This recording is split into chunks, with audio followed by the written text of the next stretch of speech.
জামালপুর জেলার সবুজ মাঠে চোখ রাখলেই দেখা যায় সারি সারি কলা গাছ। এই মাটিতে প্রতিদিন জন্ম নিচ্ছে এক নতুন সম্ভাবনা, এক নতুন স্বপ্ন।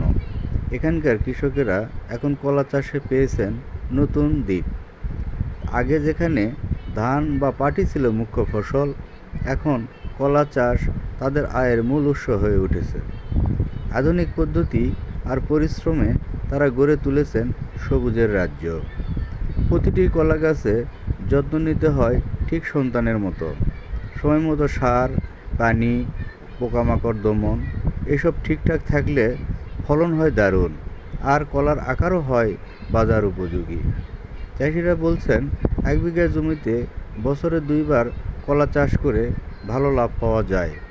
স্থানীয় বাজারে চাহিদা বেশি, আর দূরপ্রান্তেও এখন এই জামালপুরের কলা পৌঁছে যাচ্ছে। এই সফলতার পিছনে আছে পরিশ্রম, মাটির প্রতি ভালোবাসা আর আধুনিক কৃষি চিন্তা।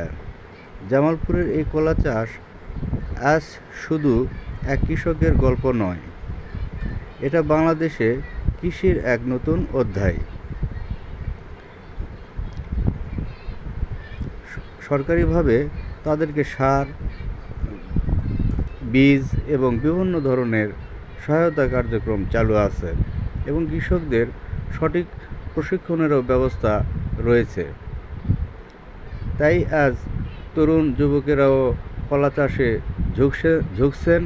যথাযথ চাকরির পিছনে না ছুটে তারা কলা চাষ করতেছেন। এই দিন বদলের এক নতুন দিগন্ত, যা বাংলাদেশকে নতুন দিগন্ত পৌঁছাবে।